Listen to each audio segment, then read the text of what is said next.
Յոհանեսբուրգում ավարտված G20 գագաթնաժողովը ընդունեց ընդլայնված հռչակագիր, որով առաջնորդները կոչ էին անում արագացնել զարգացող երկրների պարտքի վերակազմավորման գործընթացը եւ ապահովել կլիմայական ֆինանսավորման նախադրյալները։ Հռչակագրում ընդգծվում է, որ բարձր պարտքային բեռը շարունակում է սահմանափակել բազմաթիվ երկրների տնտեսական աճը, իսկ էներգետիկ անցումը պահանջում է նախադեպեր չունեցող ներդրումային հոսքեր։ Կրիստալինա Գեորգիևան նշել է, որ գլոբալ տնտեսությունը դանդաղ, բայց կայուն վերականգնման փուլում է, սակայն զգուշացրել է, եթե պարտքի համակարգային բարեփոխումները չարագանան, մի շարք տնտեսություններ կարող են հայտնվել նոր ճգնաժամի շեմին։ Գագաթնաժողովը մտադիր է խթանել կլիմայի հանդեպ դիմակայունության ծրագրերը, էներգետիկ ենթակառուցվածքների արդիականացումը, հումքային ռազմավարական ռեսուրսների արդար շուկայի ձևավորումը, որը ըստ փորձագետների կարող է զգալիորեն փոխել Աֆրիկայի եւ Ասիայի ներդրումային քարտեզը։ Տնտեսագետները նախազգուշացնում են, որ առաջիկա ամիսներին գլոբալ ռիսկերի թվում մնալու են էներգետիկ պահանջարկի աճը, ենթակառուցվածքների թերզարգացումը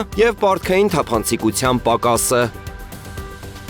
Վրացական երազանք կուսակցությունից խորհրդարանի խոսնակ Շալվա Պապուաշվիլիի խոսքով կոռուպցիայի դեմ պայքարի բյուրոն կլուծարվի 2026 թվականի մարտի 2-ին եւ դրա բոլոր գործառույթները կփոխանցվեն պետական աուդիտի գրասենյակին։ Նա նաեւ նշել է, որ անձնական տվյալների պաշտպանության ծառայությունն անգամ կլուծարվի 2026 թվականի մարտի 2-ին եւ նրա բոլոր գործառույթները նույնպես ամբողջությամբ կփոխանցվեն պետական հաշվեկնիչ ծառայությանը։ Պապուաշվիլին ասում է, որ այս փոփոխությունները կբերեն կառավարման համակարգը սահմանադրությամբ սահմանված ինստիտուցիոնալ շրջանակին համապատասխանության։ Սա հնարավորություն կտա օպտիմալացնել պետական ռեսուրսները տարեկան մոտ 20 միլիոն լարիի չափով, պարզեցնել կառուցվածքային գործառույթները, ապահովել ավելի հստակ պարտականություններ եւ բերել ավելի արդյունավետ կառավարման, նշել է Շալվա Պապուաշվիլին։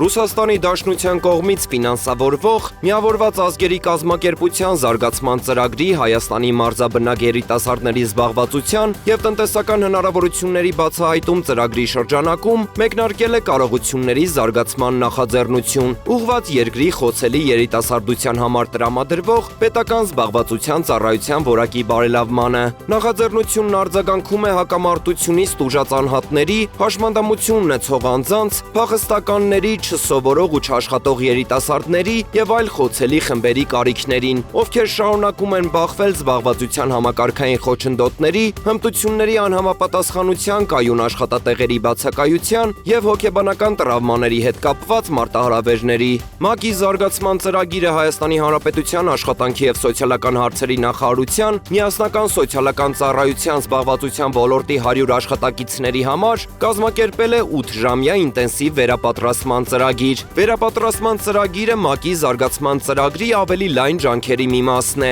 ուղղված երիտասարդների հզորացմանը եւ Հայաստանի տարածաշրջաններում աշխատաշուկաների ներառվածության բարելավմանը, մասնագիտական կրթության լավարկման, դպրոցից աշխատանքի անցման ավելի սահուն ապահովման, ինչպես նաեւ ձեռներեցության եւ ինքնազբաղվածության հնարավորությունների ընդլայնման միջոցով։